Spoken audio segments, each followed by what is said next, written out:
Right, welcome back to another game of On Base Baseball. My name is Brian Hafferkamp. I'm the designer and creator of On Base. In this game, we're going to continue our 2023 playoff replay with the American League Wild Card Series 2, which featured the Toronto Blue Jays at the Minnesota Twins. Toronto took Game 1. We can see here. Toronto won Game 1 4-1. Behind a very strong start from Kevin Gausman, they beat the Twins' number 1 Lopez. In this game, we're going to send Sonny Gray to the mound to try to extend this series to a Game 3. If Toronto wins, they'll go on to who do they face? Can't remember who they're going to face, but they'll face the number 2 in the American League. Baltimore? I believe it's Baltimore. So I think they're going to go on to face Baltimore. So the winner of this series goes on to face the Orioles in the American League Division Series. And Toronto is going to send Jose Berrios to the mound. Berrios, a former Twin. And then Sonny Gray will be on the mound for Minnesota. We're playing with on-base baseball using the roster sheets. And this is the 2023 season, which you can actually go and purchase if you go to clarkandaddisongaming.com, clarkandaddisongaming.com, and then just do a search or go to the baseball tab at the top, and you'll find on-base baseball seasons there for purchase. You'll get the cards, individual carded players, but you'll also get all of the roster sheets, which looks something like this. So you'll get those for all the batters, all the pitchers, and you'll also get the carded players. So all of the players that are on the roster sheet are given a card, an individual card that has their appropriate column for a pitcher or a batter, and it also has all of their statistics from 2023. So if you want to go pick that up, clarkandaddisongaming.com. All right, let's get into this one.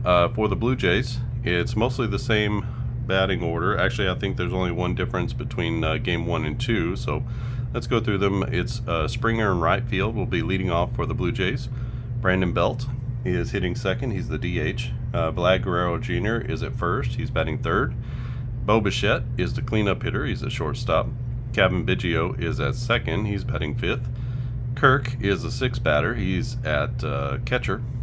Kiermaier is in center field, had 2 errors in the first game, very uncharacteristic of him as a plus defender. He is in center field, batting 7th. Chapman is at third base. He had a big 3-run double, which really sort of sealed the fate of Minnesota early in the game yesterday. And then Dalton Varsho is in left, not a great hitter, but a plus fielder and average speed. He's batting 9th. Jose Berrios, right-handed pitcher, 24 batters is what he can go, and 408 is his Sierra, so he'll be in the second column. Both pitchers are going to be coming from the second column in the game, so it makes it sort of easy to remember. For the Twins, it's going to be Julian leading off. He's playing second base. Jorge Polanco is at third. He's hitting second. Royce Lewis is the DH. He'll be hitting third. Max Kepler is in right. He is the cleanup hitter.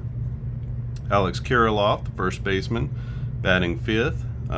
Correa is at shortstop, and he's hitting sixth. Wallner, this is the only change. We flipped these two. So Game 1, Jeffers was batting 7th and Wallner 8th, but here Wallner is in the 7th position. He's playing left field, left-handed batter, and then Jeffers is the catcher, right-handed batter hitting in the 8-hole.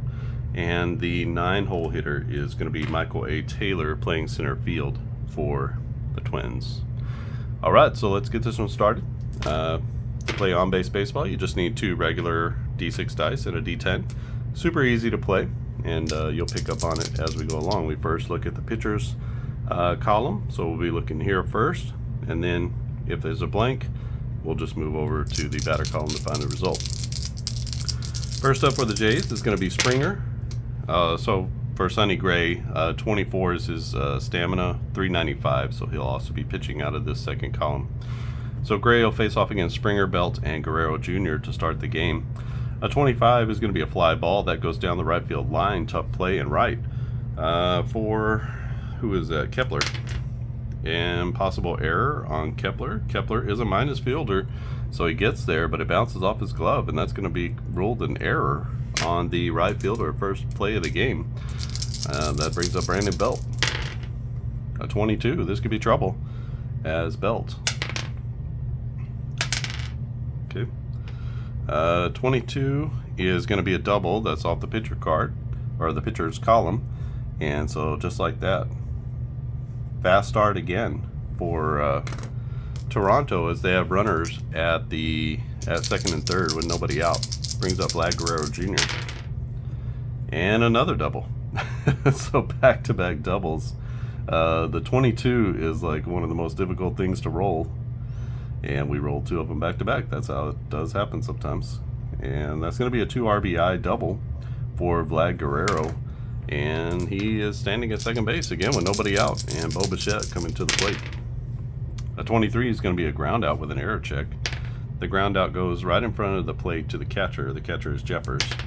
Jeffers is a plus fielder, but it doesn't matter, so he's going to go 2-3 on the put out. He looks that runner back at second, make sure he's not going, and the runner at second's going to hold. Only a 2-speed for Guerrero, so not inclined to just take off. That will bring up Kevin Biggio. Biggio 1, so that's going to be a strikeout to him, and good job by Sonny Gray bearing down after giving up the first 2 runs here. And brings up Alejandro Kirk. Kirk with a 35. That will be another strikeout. So back-to-back Ks for Sonny Gray. Gets him out of the inning. But Toronto does put up a 2 spot early as the first 3 batters get on. Back-to-back doubles here after the error. And it's going to take us to the bottom of the first. 2-0 is our score. Julian Polanco and Lewis come up for the Twins. This is going to be a ground out. That goes to second base. No problem for the second baseman. That's Biggio, who makes a strong throw to first and gets the batter by a couple of steps. Brings up Jose Polanco. Polanco is a switch hitter. He's batting left-handed against Berrios. A 44 to a 7 is going to be a base knock. That is down past the first baseman. Cut off nicely in right field, and the ball is in before Polanco can advance to second. So he's going to be at first base with 1 out. Royce Lewis, here's a chance to do some damage. 34. 34 is a home run chance. It's a strikeout if it's the D10 is an 8 or greater. It's a 4. And just like that, Royce Lewis ties the ball game as he drives one deep into left center field. And that really is his role. That's his specialty, is to hit bombs.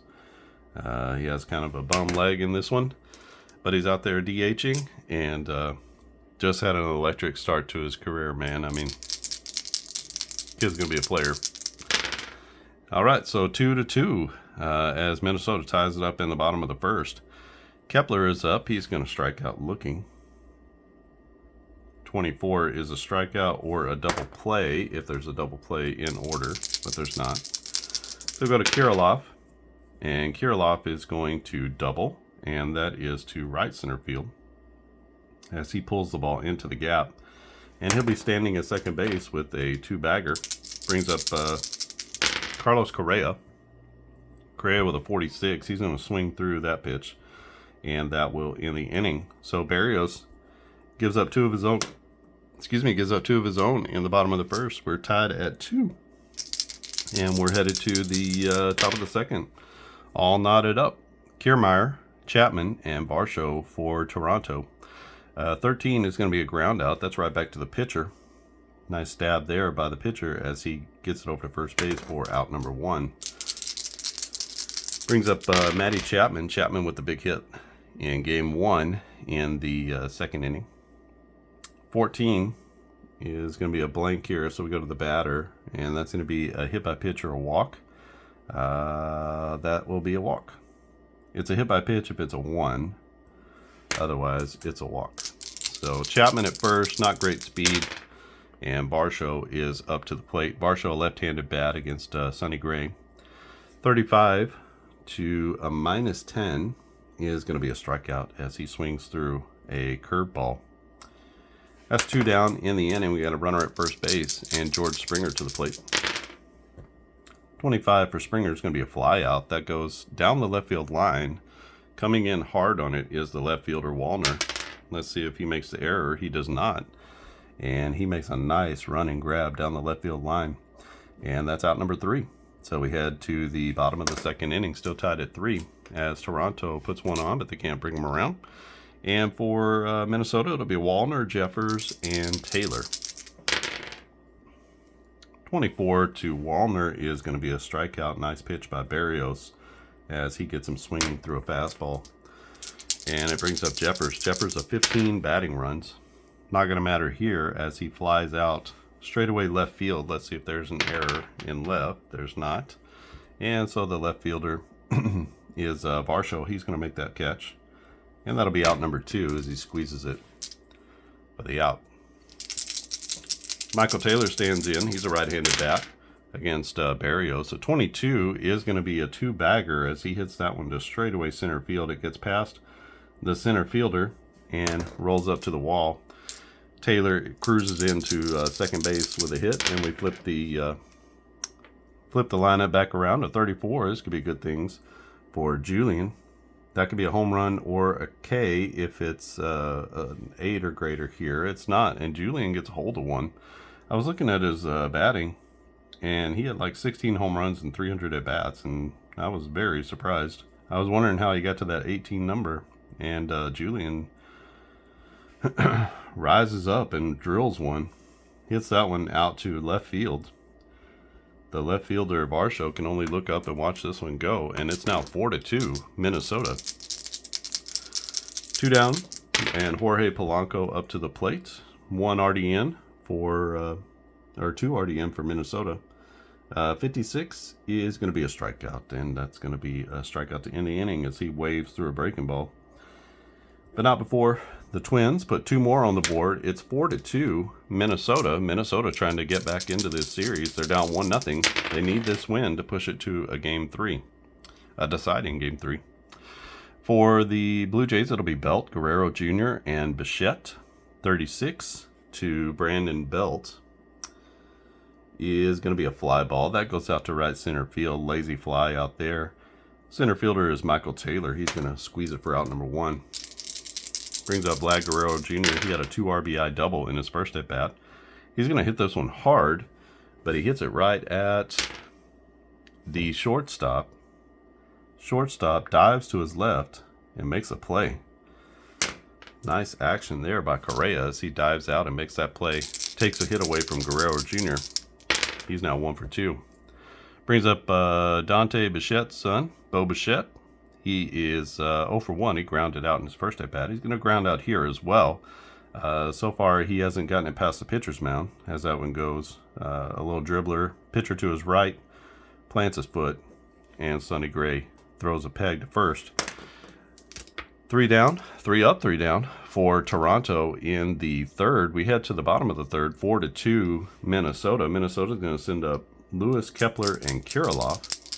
Lewis with a home run in his first at bat, a 2-run bomb, and he's got a 26 here. Let's see how that treats him. 26 is going to be a single with an error check, so that's a single right up the middle.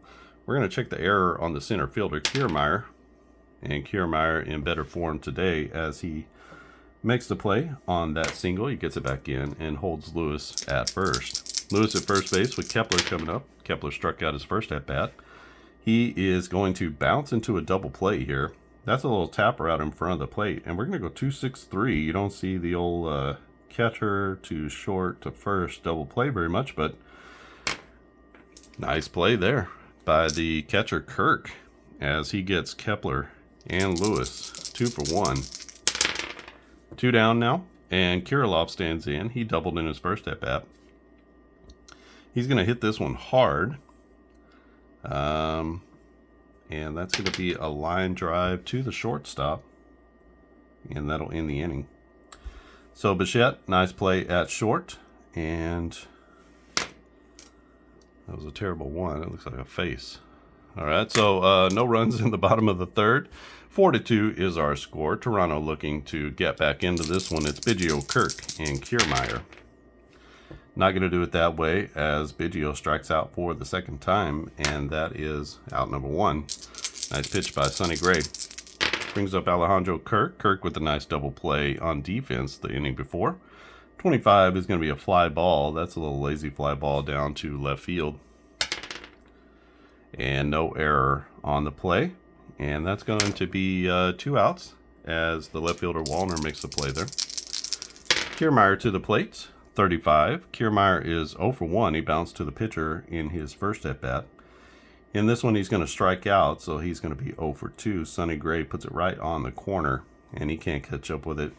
And that's going to be the 3rd out of the inning. So 3 up, 3 down, go Toronto. In the top of the 4th, it'll be the bottom of the 4th inning. Minnesota leads 4-2. They send up the bottom of the order, Correa, Wallner, and Jeffers against Jose Berrios. 44 to a -3 is going to be a base hit. That is between first and second into right field. Nice job of hitting there as he took the pitch that was away from him into the opposite field. Brings up Wallner. Correa, no threat to steal. Wallner hits a fly ball, and that fly ball goes out to left center field. We're going to do an error check on the left fielder. That is Varsho. And Varsho can't come up with it. That's going to be an E7. First error on the Blue Jays. That's going to push the runner to second base. He expected an out there. And so we got runners at first and second now. And the inning is building for Minnesota. Cam Berrios put out the fire. 2 on, nobody out. It is Jeffers at the plate. Jeffers of 15 batting runs.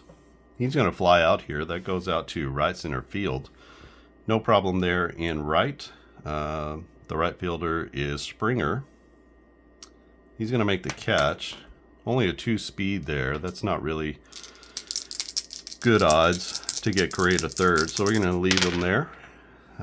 25. This will go to Michael A. Taylor, who doubled in his first at-bat. He's going to hit it in the air here out to left center field. We got an error check on the left fielder Varsho. Picking on Varsho, and Varsho with 2 errors in the same inning. Ridiculous. So that's going to load the bases. And the defense is failing Toronto here as Varsho not in a good headspace. And that brings up Julian to the plate. Julian is going to strike out as he watches that one go by. And not expecting whatever he got, he watches that and strikes out for the 2nd out of the inning. We got bases loaded and Jorge Polanco to the plate. 4-2 is our score. Minnesota threatening to break this one open, but Berrios makes a pitch here on a 7 batting runs, and that's going to be a strikeout as he goes back-to-back Ks to get out of a mess that the left fielder Varsho created. No runs, so Minnesota loads the bases with 1 out, and they cannot get a run across, and that could come back to bite them in the later parts of the game. It's still 4-2 Minnesota. They just had a chance to break that one wide open, but they didn't do it. That's going to bring up Toronto in the 5th. They're down by 2 runs. They're going to send up Matty Chapman, Varsho, and Springer to the plate in this one. That went really far. So a 36 to Matt Chapman. Chapman, no official at-bat as he walked in his first at-bat. 36 is going to be a fly ball. That goes out to left center field. The center fielder, Taylor, is going to get there and call off the left fielder. And he says, I got it. He's got it. And that's out number 1.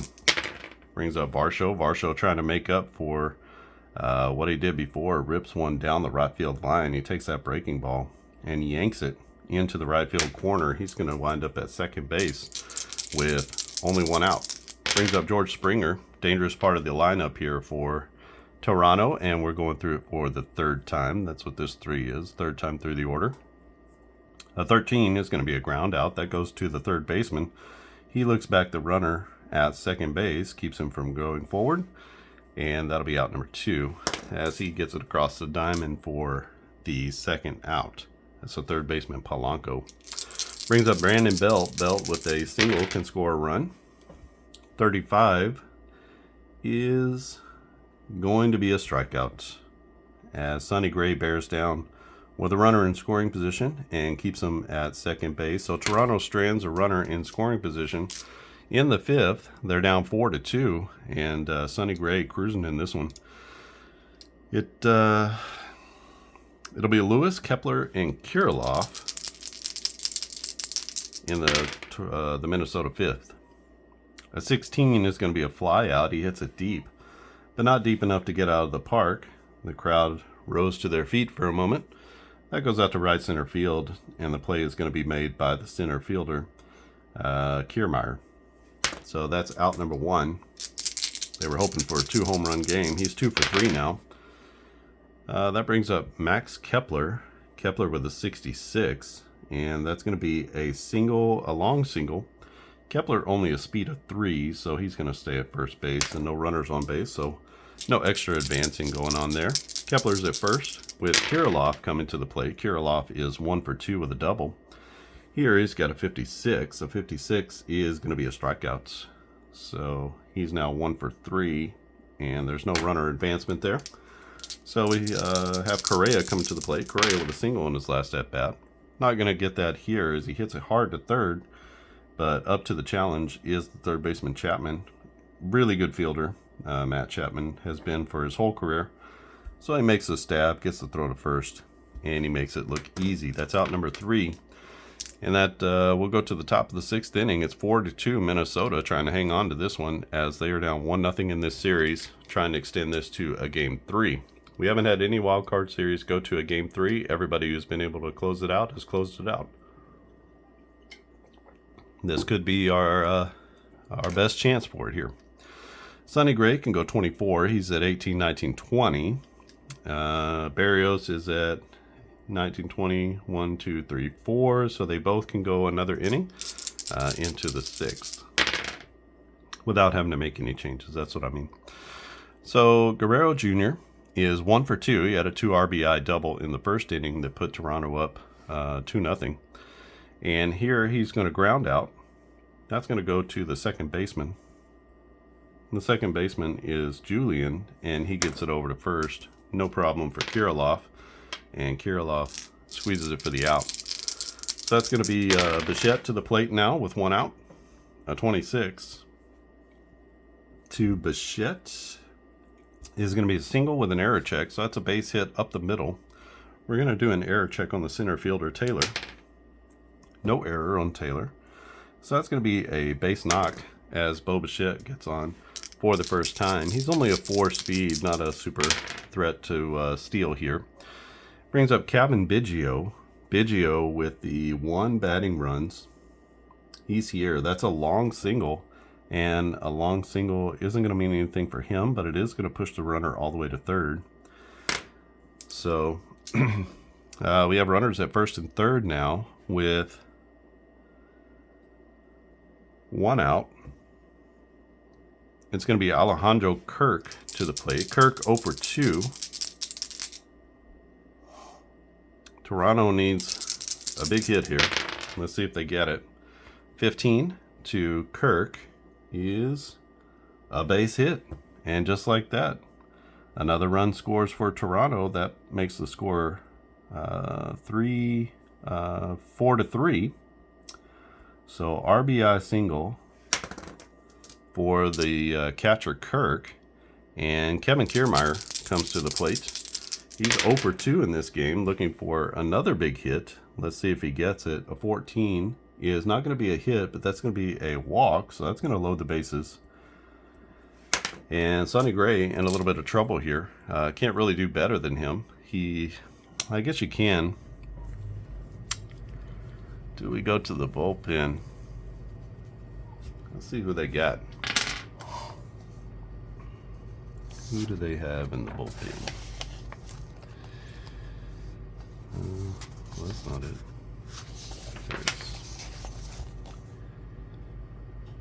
Joe, well, not Joe Ryan. Let's see.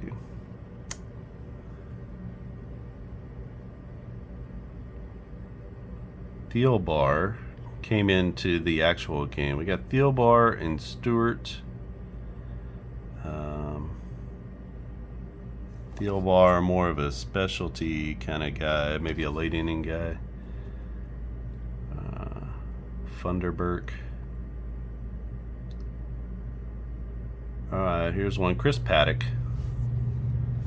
He's actually a good one that can go give you a little bit of distance. So let's go to the bullpen. Rocco Baldelli, trying to make sure that they stay in this game and don't give away the lead. So he's a right-hander. He can go 11 batters, and he's a 2-2-1. So he'll be pitching out of this first column. He's going to come in here for Sonny Gray. Sonny Gray goes 5 1/3. He gives up 1, 2, 3, 4, 5, 6 hits, 3 runs, or at least 3 runs so far. 1, 2 walks, and 1, 2, 3, 4, 5, 6 Ks. So a decent enough start for Sonny Gray. If they can hold the lead here, he'll be in line for the win. And let's see if Paddock can clamp down against Chapman and Varsho, at least Chapman, pretty formidable hitter in this series.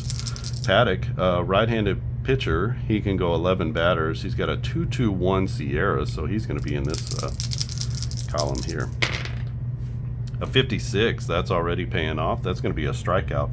That's out number 2 as he strikes out Chapman with the bases loaded. Gets Chapman to swing through a slider, and that's going to bring up Varsho. Varsho, the outfielder. This could be the game here. So let's see. Toronto, see if they have anybody on the bench that we could bring in. He's a -10, so just, you know, moving somebody up a column would be good. Merrifield.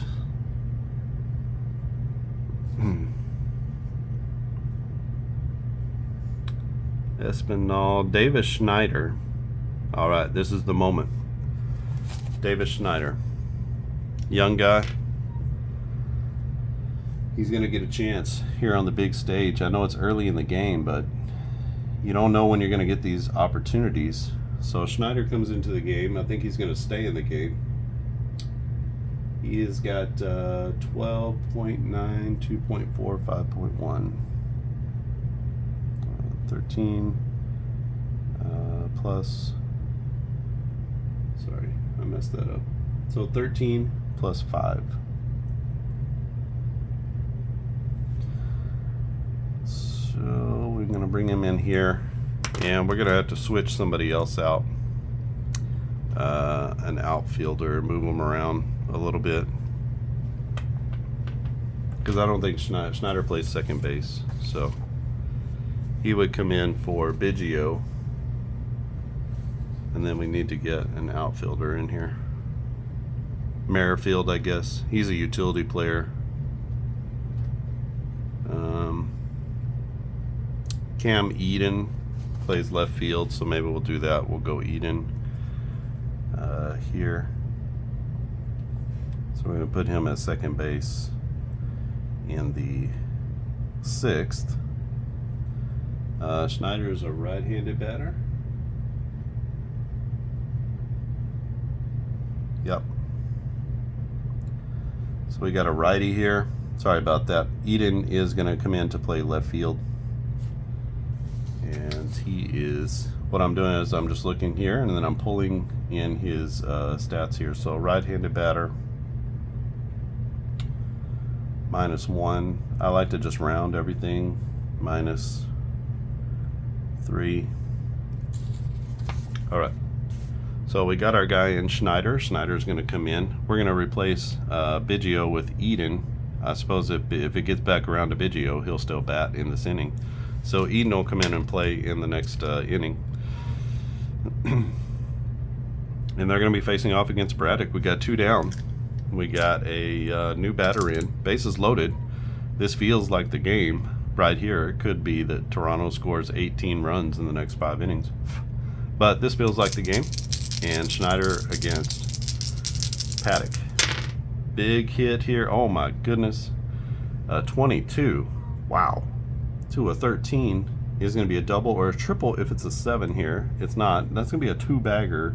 So a double with 2 outs is going to clear the bases. Man, I'm telling you, manager of the year right here. Good on Toronto keeping this guy on the bench just for situations like this. That's a 3 RBI double. And that is a huge shot in the arm for Toronto's chances as they take, they come up with 2-4. They've got a 6-4 lead now. Paddock gives it up. He strikes out the first, but then he gives up a big double. Still got a runner in scoring position, and another double from George Springer, as he hammers one to left field.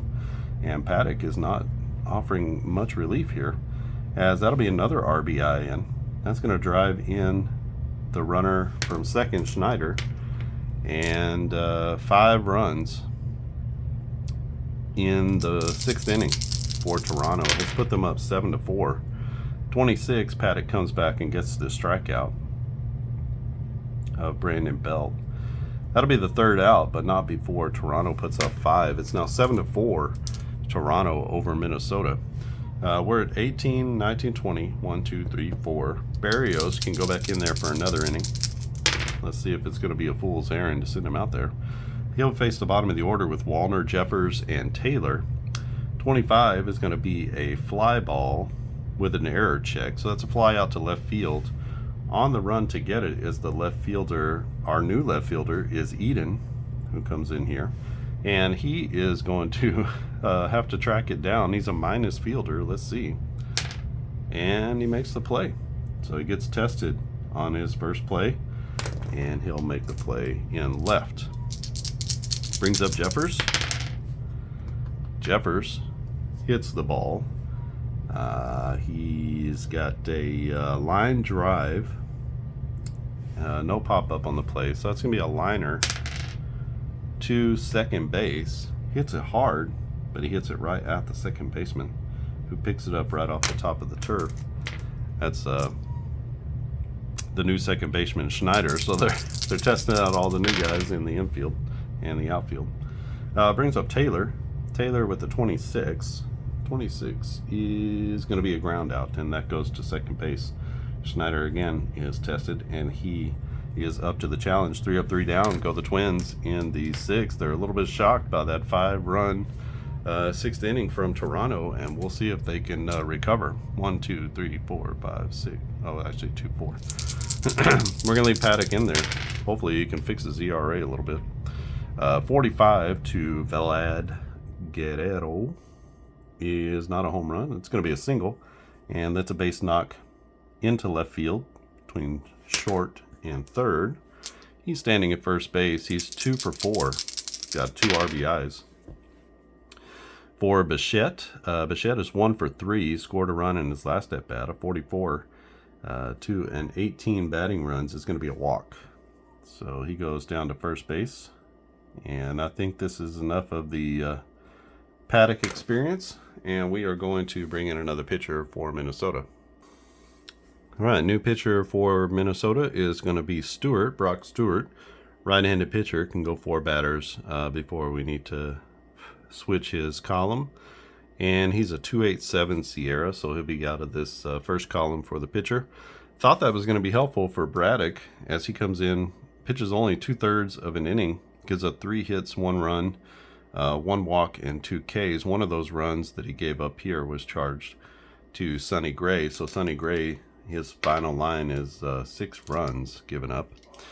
And we're going to have Stewart coming in right here. He's facing off against Eden. So Eden is in for Biggio. Biggio out in this one. Toronto's up 7-4. And hopefully Brock Stewart can keep these guys down a little bit. 45 is not going to be anything off the pitcher's side. So 45 to a -1 is going to be a fly ball. That goes down to left field. And right at the line is the left fielder Wallner. He's going to make the catch for out number 1. Only 1 out. We got 2 runners on. And it'll be Alejandro Kirk. He had a big RBI single in his last at-bat. In this one, he could be busting the game wide open. Let's see, a 34 to a -2 is going to be a double. And that goes out to the left center field gap. It rolls all the way to the wall, and that's going to score at least 1 as we get 1 in on the double. Oh, sorry, wrong one. Got a little excited there. Get one in on the double. And this guy's going to go to third. He's only a 4 speed, so no need to push that necessarily. And that'll be another RBI for Alejandro Kirk. He's 2 for 4 with 2 ribbies. And Kiermaier stands in with 2 runners in scoring position. A 46 is a double play or a strikeout. Here it's going to be a strikeout because there's no force play. So that's going to be out number 2 as Brock Stewart gets him looking.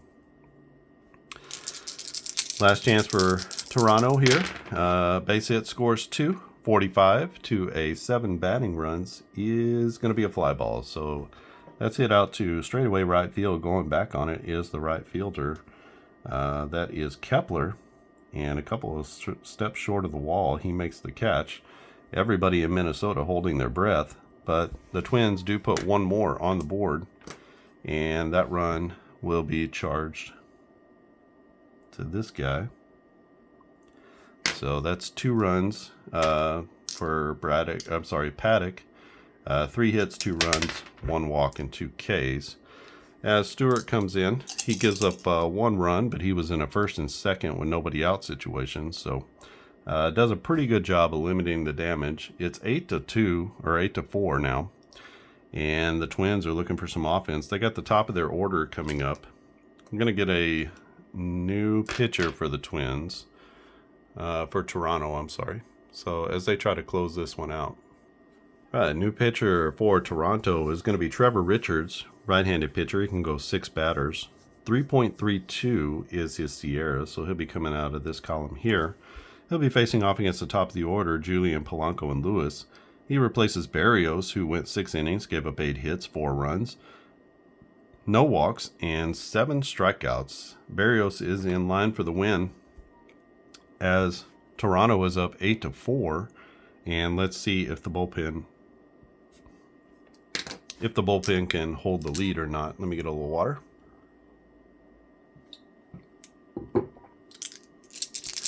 All right, a Rooney.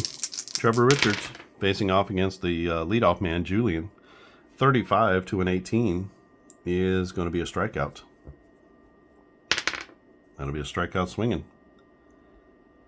And that's out number 1. Julian now 1 for 4. He did have a 2-run home run back in the second inning. Brings up Polanco. Polanco 1 for 3. He struck out in consecutive at bats, but here he's going to get some sort of hit. Let's see, a 34 is going to be a double. That's down the right field line as he pulls it to right field, and he's going to cruise into second base with a 1-out double. Polanco at second base is now 2 for 4. Brings up Lewis. Lewis with a home run back in the first inning. He gets hold of another one here. This is a deep fly ball. That's down the left field line into the corner. Chasing it down there is Eden. He's going to make a play. Runs up against the wall. Tagging up is going to be the runner Polanco. He gets to third. So we're going to go to third on the F7. Nice play there. And nice read from Polanco as he advances on the fly ball. We got a runner at third base. Kepler to the plate. He's 1 for 3. An error will score a run, but they are not going to get that. They're going to get a strikeout instead, as Kepler can't pull the trigger, and he is going to go down on strikes for the 3rd out. So Minnesota strands another base runner in scoring position, becoming a problem for them. They had that here and here. They had a runner on a couple innings ago. Just can't seem to get the runs home, but Toronto having no issues getting runners across the plate. Stewart's going to stay in there. He's at 4 batters. We're just going to leave him in there, see if he can go one more inning. He's only been out there for 4. He'll face off against Schneider, Springer, and then Belt. So nice pitch here as he gets Schneider swinging. And that'll be out number 1. Schneider now 1 for 2. He did have the big 3-run RBI that broke this one wide open. Facing Springer. Springer is 1 for 4. He had an RBI double in his last at-bat, but this time he's going to strike out swinging. So that's back-to-back Ks for Stewart, and that'll be the second out of the inning. Brings up Brandon Belt. Belt with 1 for 4 day. He struck out in the last 2 at-bats. Looks like he's going to add a third. 35 is going to be a strikeout, and he's got the hat trick. So 1, 2, 3 goes Toronto in the 8th, and we head to the bottom of the 8th inning. Still 8-4. Kirilloff, Correa, and Wallner are looking to change that against Trevor Richards. 35 is not going to get it done, as a 35 to an 8 batting runs is going to be a strikeout. So that's a strikeout looking. Back-to-back Ks now for Kirilloff in his last 2 at-bats. Correa stands in. He's 1 for 3. Got a single and a strikeout. 36 to a -3 is going to be a fly ball. That goes out to right field. Tracking back on it is the right fielder. Who is that? Springer. Springer near the warning track is going to make the catch. And that's going to be out number 1 or 2. 2 down with Wallner coming to the plate. Wallner is 0 for 3. He's going to make that 0 for 4, as he will also fly out. And that's a fly ball to left field this time. Can of corn out there in left field for Eden. Easier play this time. He's had a couple of difficult ones. But that is a 1, 2, 3 inning turned in by Trevor Richards. Nice play. Nice inning for Richards. We're going to get a new pitcher for Minnesota. And let's go ahead and get him switched out. All right, new pitcher for Minnesota is going to be Funderburk. It's Cody Funderburk, left-handed pitcher. He can go 4 batters, and 249 is his Sierra, so he'll be out of this first column as well. Minnesota can just bring him out of the bullpen, man, and that's not even counting the closer Duran, who is just lights out. Funderburk replaces Stewart. Brock Stewart goes 2 innings, gives up 1 hit, no runs, no walks, and 4 Ks, so did provide some relief finally. But one of the runs that he gave up got charged to Paddock, this run here, so he did give up a run, but it does not count toward his final stat line. Funderburk will be facing off against Guerrero, Bichette, and Eden for Toronto. Toronto up 8-4. Trying to close out this series with 2 games on the road. So played really well. They did not play well during the actual series. So interesting to see how they play this one out. A 23 is going to be a ground out. That goes to shortstop. Let's check for an error.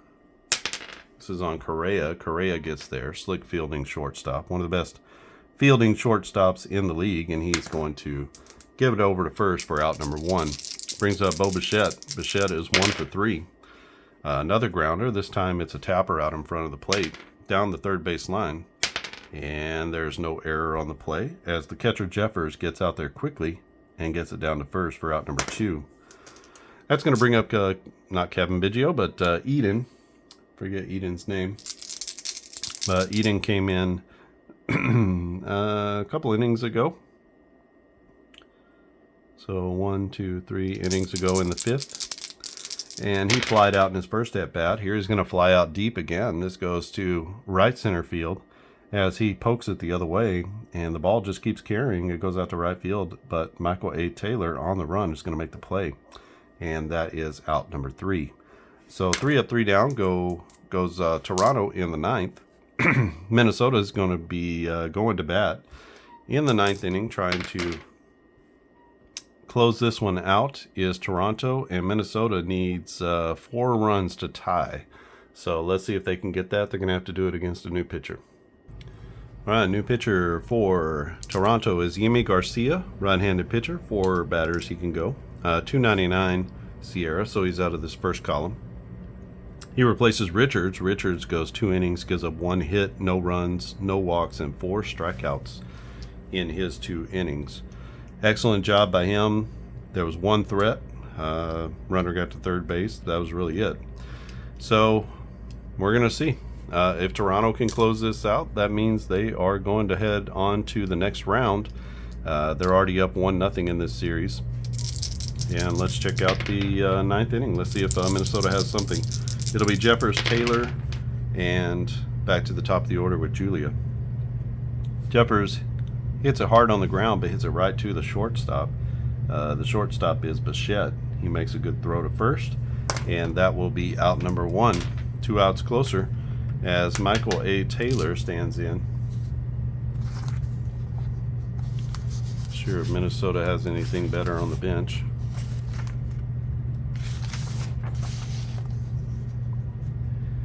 Donovan Solano. Okay, let's bring in Solano to pinch hit. Just gonna empty the bench here. Solano is right-handed bat, a 9 -2. Okay. Yeah, maybe Solano can get the offense jump started. You never know when you make these changes. So he'll be facing off against Garcia, righty-righty matchup, 24, and that does not do anything except strike a man out, and that's going to be out number 2 as Solano goes down. Tried to do his best to get some hacks in under the in the cage underneath, but you know, you're facing Yimi Garcia, pretty tough pitcher. Brings us back to Julian. Julian is 1 for 4. He had a 2-run home run back in the 2nd inning. Counted for these runs here. But Minnesota has gone scoreless up to this point. This is going to end the game. This is a 24. 24 is a double play or a strikeout with nobody on base. That's going to be a K as he swings through a Yimi Garcia fastball. And just like that, Garcia strikes out the last 2 batters, and that's going to be your ball game. So Minnesota comes up short as they held a 4-2 lead until the 6th inning. Big, I guess it was a pinch hit double from Schneider, who was just a beast this year in the games that he played. He had one of the best what was that, weighted runs created pluses in the league. He was in the top 15 or 20, even though he only had 300 or so or 200 or so at bats. So he had a big double here, knocks in 3. They had already gotten themselves within 1, but 3 runs put them up over the top. Got another double here from George Springer to knock him in, and bing bang boom, we're at 5 runs in the 6th inning, and all of a sudden it went from 4-2 lead to Minnesota to 7-2 deficit to the Twins. Toronto would tack on another run here with an RBI double from Kirk, and that is all she wrote for the Twins. Let me come back with the totals, and we'll close this one out. All right, and we're back with the totals here. It's 8 runs on 10 hits and 2 errors from Toronto. They had 2 errors in the same inning on the same player. So, but they seem to right the ship after that. And 4 runs on 9 hits and 1 error for the Minnesota Twins. They were getting hits, they were getting runners on base, just couldn't get that big hit late in the game. So the big hit comes from Davis Schneider, who's going to be our player of the game. He came in the 6th inning and pinch hit for Varsho, and he would come in to play second base for the rest of the game, but he was 1 for 2, but had the big 2-out 3 RBI double, cleared the bases, and that paved the way for that 5-run inning. They had already scored 1, and then they tacked on another one here with the George Springer doubles. So 5-run 6th inning. That was a tough one here. Started with Gray, ended with Paddock, and Paddock, for all of its good numbers here, just couldn't hold down the fort. And so Toronto takes this one 8-4. The win is going to go to Berrios. 6 innings, 8 hits, 4 runs, no walks, and 7 Ks. So a decent start. For Sonny Gray, it was 5 1/3, 6 hits, 6 runs, 2 walks, and 6 Ks. Not what the Twins were hoping for in this one. Had a home run from Julian, a 2-run homer from Lewis, and that accounted for all of their runs. Nobody really had necessarily an exceptional day. Lewis 2 for 4, and Polanco had a couple of hits as well. Varsho did have a double before he was lifted, and then nobody really storming the gates here for them either. Just Guerrero 2 for 5, a couple of RBIs. So some decent play, but it was really about the pitching in this one. One side pitched and one side didn't. Richards and Garcia come in to close out the game for Toronto. Got good pitching here at the end from Stewart and Funderburk, but it was already too late as they were down 8-4, and the Minnesota offense just could not get clicking. All right, so Toronto wins this one 2-0, as in the series, and they will go on to face the Orioles in Baltimore. So let's see if their magical run can continue. So we've had a mixed bag. We've had 2 home teams win. We've had 2 home teams lose in the wild card round. So our wild card in the American League, the wild card winners are going to be Toronto and Tampa Bay. So they're going to go on to the next round. And then the National League, it'll be Miami and who's that? Milwaukee. So that's going to be our 4 teams that move on. We're finished with the wild card round now, so stay tuned for the NLDS. So we're going to move over. I'll play the Braves first because I love them, and because they are playing the first team that we played, which is Miami and Philadelphia. Actually, that wasn't the first team, right? We played Arizona first, so we'll just play the Braves. And then it'll be the Braves taking on the Marlins, and it'll be the Dodgers hosting the... who was the other team? I just said them. All these teams are just, they're locked up in my head. Hosting Milwaukee. Sorry. All right, so those are going to be our first National League Division Series. We'll start with the Braves, and we'll play that series all the way out. It's a best of 5.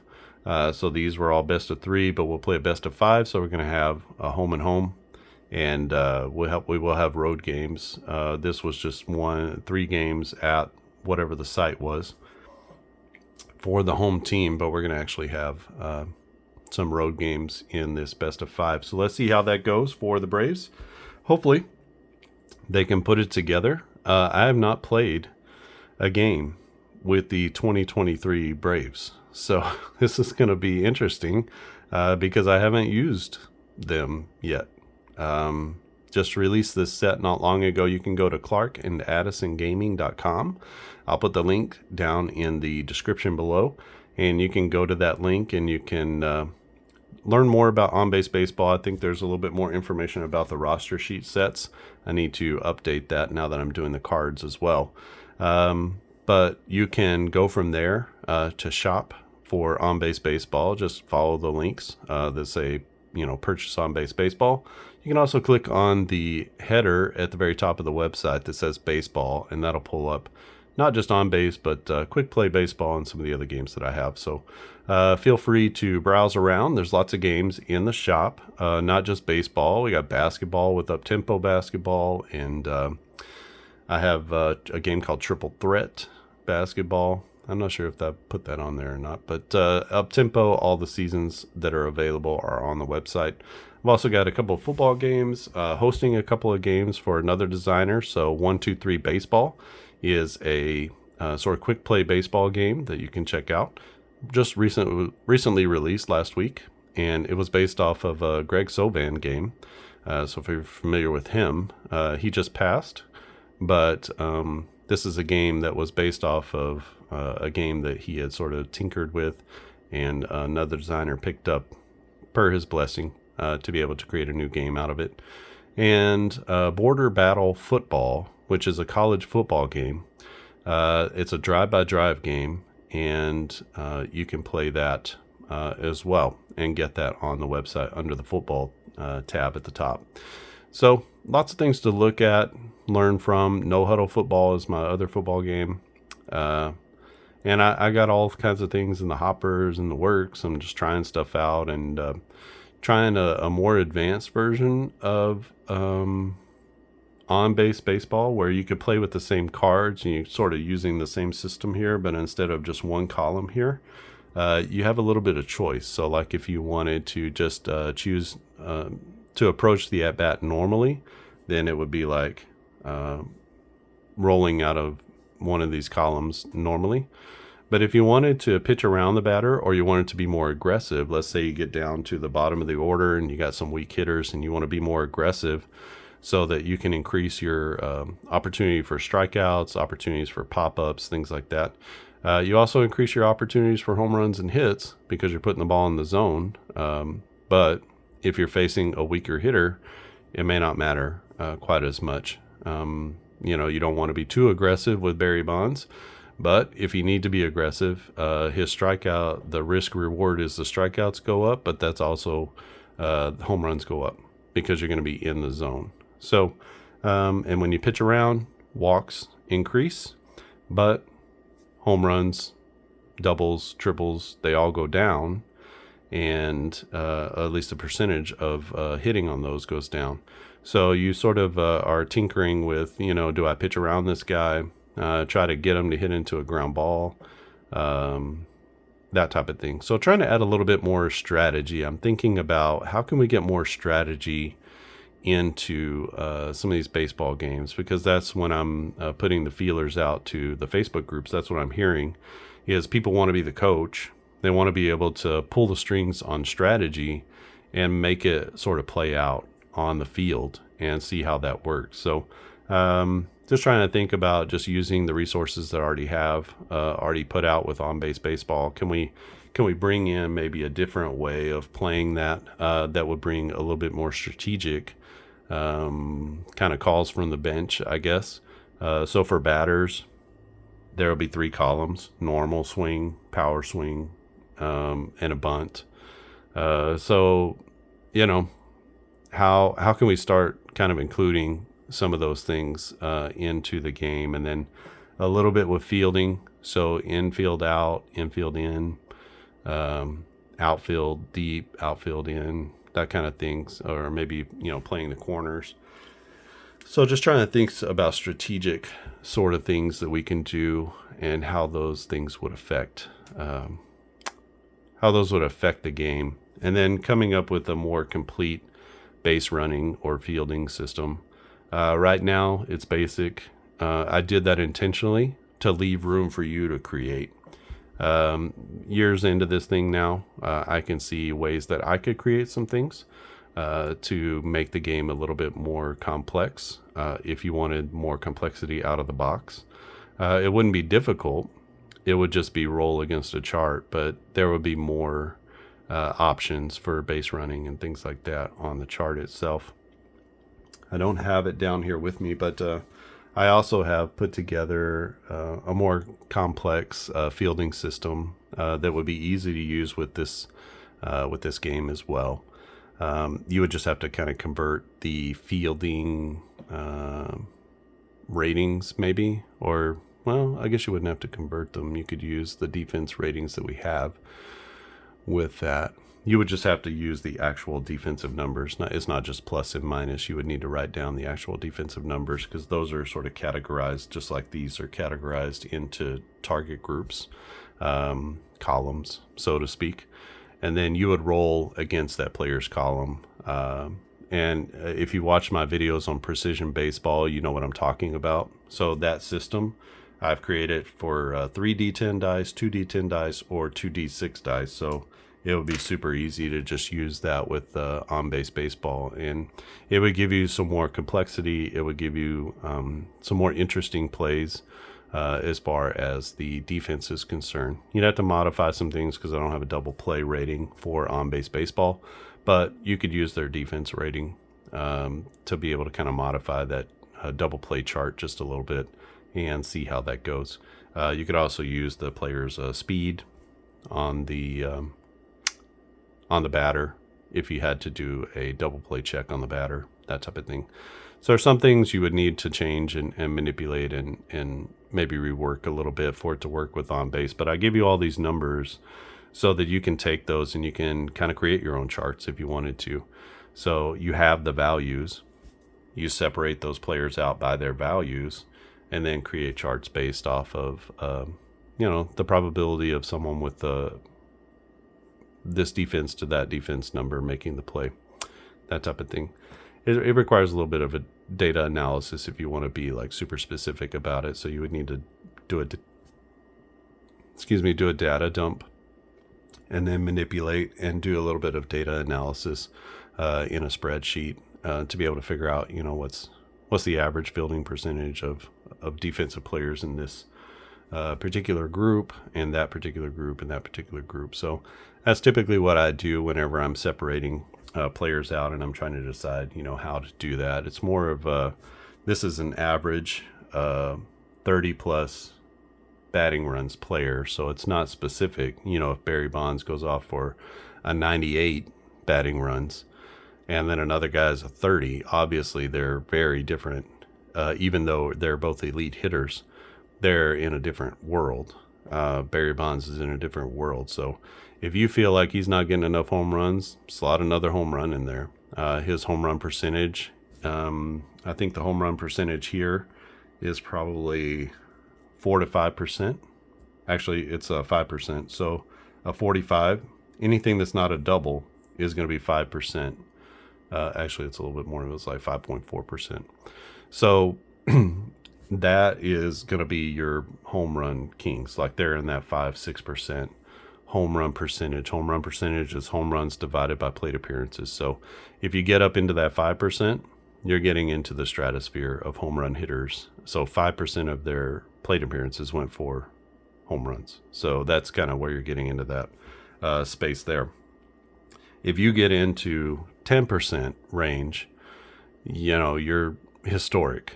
That's 50 home runs and 500 at bats. So you're starting to kind of get into the real stratosphere. But if you wanted to recreate that, you would just, you want to get rid of a single, or you want to get rid of a walk or whatever, you could just replace one of these numbers that's not a double. You can replace that with a home run. Or if you want to do half that and you want to not move them all the way up to 10%, you wanted to move them up to 7.5, 8%, then all you'd have to do is replace one of these doubles. So instead of maybe he doesn't hit any triples, so that's not a big deal to you, and you want to put that home run at a 22. Now you have a home run at 45, you have a home run at 22, and that player's home run percentage is a little more than 8. So that's kind of how you figure out, how to manipulate this. You can totally do that. It's really not difficult if you just remember that the doubles are about 2.7 and the non-doubles are about 5.4. So yeah, and then you just kind of work it out, the percentages based off of the players' percentages. So it's a little bit of work on your part, but if you really wanted to get some of those things more accurate, especially within each of these slots, because maybe you have a 15 batting runs player who hit 48 home runs and his home run percentage was 7. Well, you can obviously just take one of these doubles and you can turn it into a home run. A double, I mean like double 1, double 2. That's what I mean, not a double like to the wall. But you can take any of these double results and you can flip it to a home run and just say when this batter's playing, it's a home run. You can write it right onto their card if you're using the cards. It's no big deal. They're your cards. They're for you to create the game that you want. It is no offense to me. In fact, I would love it if you take this sort of basic framework that I've made and you tailor it and make it to be the game that you want it to be, so that it comes out as accurate as you want it to be. Because it's going to be relatively accurate here, and there's going to be enough statistical variation that it doesn't matter if you make it super accurate on the front end. What you actually roll is going to be different than what it quote unquote should, because you're only going to have 500 or 600 at bats. So that's a small number of at bats to be able to determine real accuracy. You need them to bat for a lifetime. You need 10,000 at bats for it to come out pretty close to accurate. In fact, I did a video on that before about how many at bats does it take to sort of get to eliminate a lot of the statistical variance. So you can look for that. Not sure even where I posted that, probably here. But you can look and see where that video is here on this YouTube channel. And it requires 10,000, 50,000 at-bats, simulated at-bats in order to get to eliminate a lot of the noise in the statistical invariance, which, 50,000 at bats players don't get to. 10,000 at bats, that could be a player's career, but a long career at that. So, have fun with these games. Dial it up. Create the scenarios and the situations so that it favors a player in a particular direction. You don't like 5.5% for a home run percentage for Barry Bonds. You think it should be more? Bump it up. Put a home run on one of these doubles rolls, and he's going to hit more home runs over time. It's just going to happen because that's the way that the math works.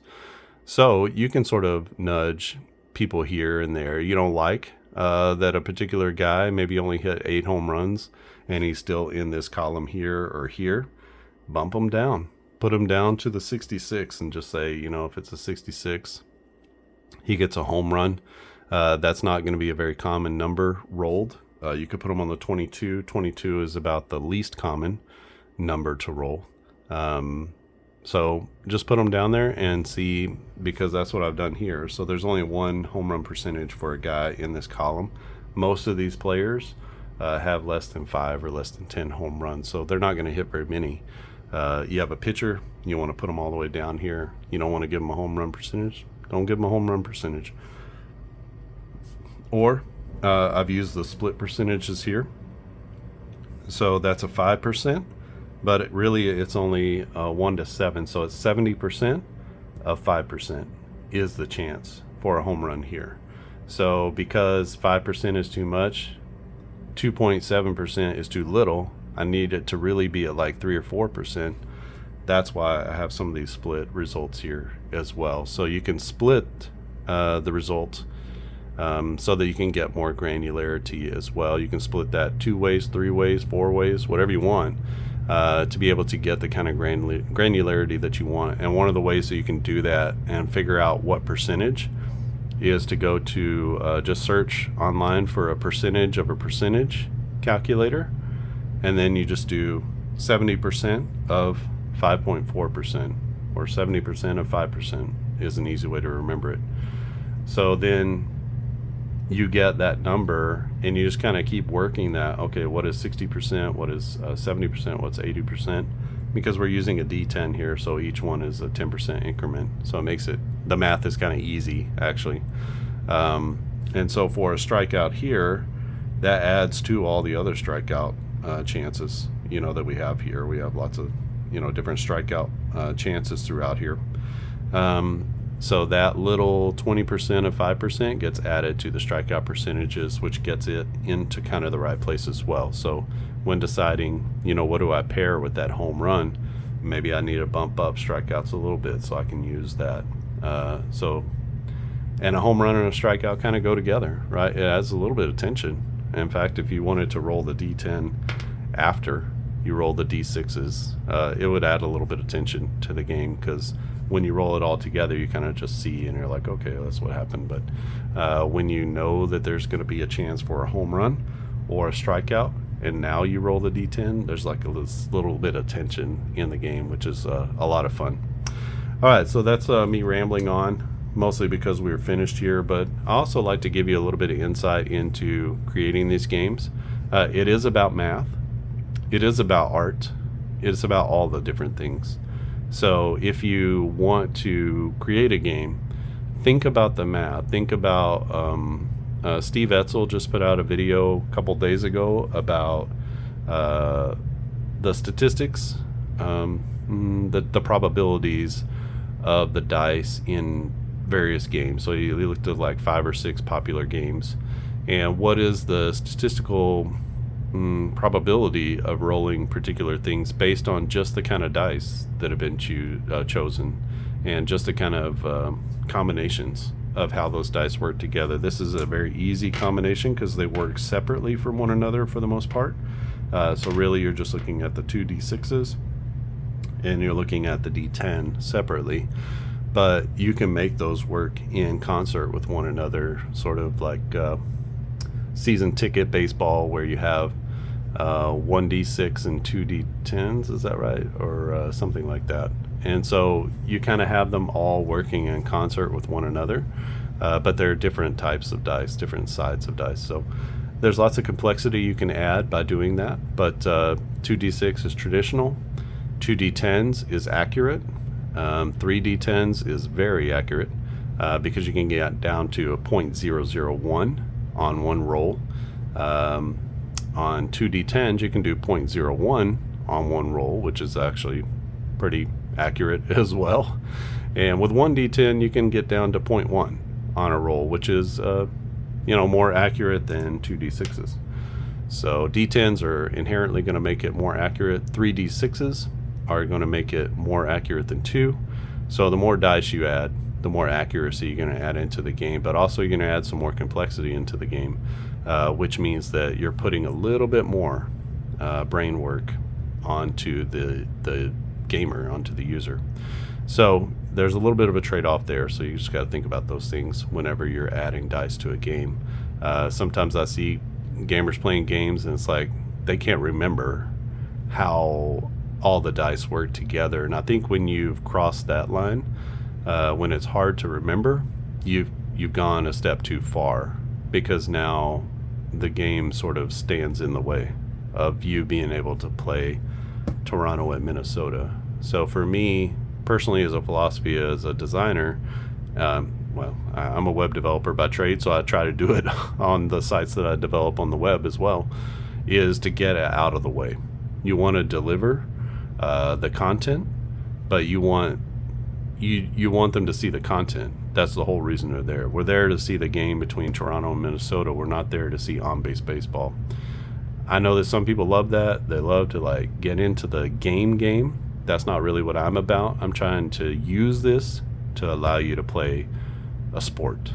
And so if you've kind of found yourself fumbling around or feeling like the game gets in the way, maybe you should look at some of my other games or look at on-base baseball, because that's my whole goal, is to get this game out of the way so that then now you can use it as a vehicle to replay this baseball game.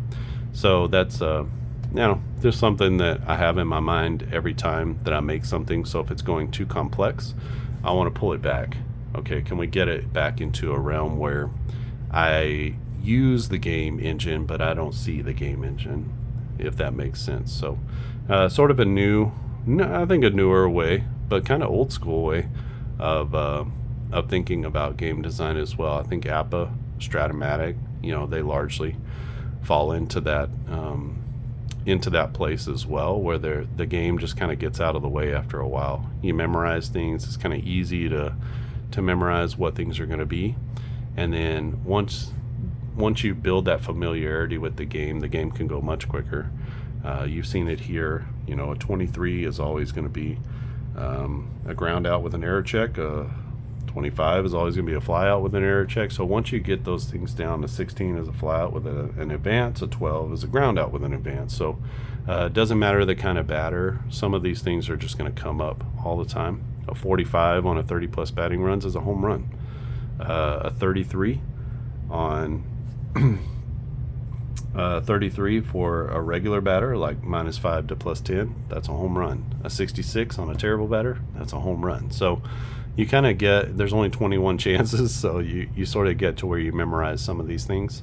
A 46, a 24, those are double player strikeouts. So if you can build in that kind of familiarity, it really helps the game get out of the way. And then now when you see the result, you can envision what's happening on the field. You can talk through it, and you don't have to try to figure out what happened on the field first. You can just sort of see it, and then now you're right back into the game, which is really what I want to be able to do whenever I'm playing a game, is to sort of exit the complexity of trying to figure out the game, or the anxiety of, did I play the game right? I hear that a lot of anxiety about, did I play this right? Did I do this right? And then there are rules that just nobody even knows. They've been playing the game for 25 years. They still don't know what the actual way that you're supposed to play that is. To me, that's a fault of a designer to not help the user to be able to play the game. So trying to avoid some of those things as much as I can. And I know that, there's a lot of holes and gaps here. That's intentional on my part. If you love baseball, then hopefully that gives you an opportunity to create the narrative that you want to create, which I think is really important, especially with younger gamers. I'm 45, and so guys who are younger and they don't necessarily want to replay and make it happen the way it was. It'd be great to see the Joe Carter home run in the World Series, but ultimately I just want to play these two teams together and see how they go, and see what happens on the tabletop. So for me, I'm not trying to make anything happen with these teams. I would just like to see, does my game engine, how does that affect the 2023 playoffs with these teams? And then just kind of enjoy the games as they come along. There's some surprises here that we've seen. There are some that are not surprises. And hopefully in the next round, we'll see some other things that will be surprised. Some will be surprising, some won't. We were all surprised that Arizona and Texas made it into the World Series. But totally plausible for wildcard teams to run the table and get all the way to the World Series. So we just saw it. And we've seen it. We saw it last year with Philadelphia. We saw it probably the year before that as well. So, in fact, we didn't. I think 2021, the Braves were a host in the NLDS, but they did surprise. They weren't supposed to beat Los Angeles, so that was kind of a heavyweight battle. But they weren't favored to beat the Dodgers when they won the World Series. It was a great series. So. Surprises abound in baseball, and I think that this little test here, just with the wild card series, is proving that out.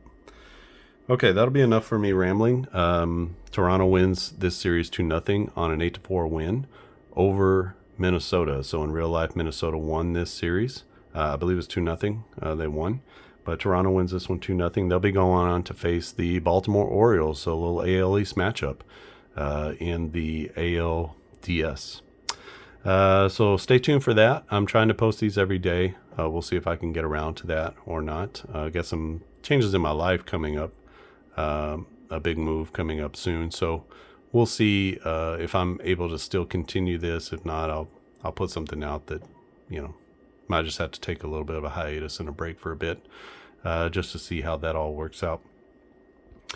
But Davis Schneider, the big hit in this one, and Berrios with the win. So Toronto goes on. They'll face Baltimore. And our next broadcast, I guess. It's not really a broadcast. Next recording that I post will be the Marlins at the Braves. So we'll just go ahead and get the Braves on the table. I love them. That's my team. I hope that they destroy everybody. I am a homer since I was 10 years old. And so don't hate me for that. Just, accept that. That's where this channel is. And that's who I am. I don't do anything to make them better. I just root for them really hard.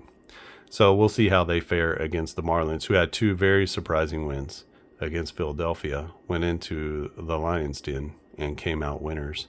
So tough team. Had some big hits from Jorge Soler and Arise. And those are their two players. If you can't stop them, you can't stop them. But if you can stop them, you can probably stop the Marlins. So we'll see how the Atlanta pitchers do. You're going to have Strider. You're going to have Morton. You're going to have Max Fried.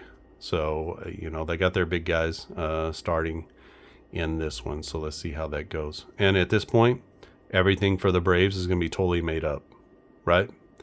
I didn't play them. There is no game against the Marlins.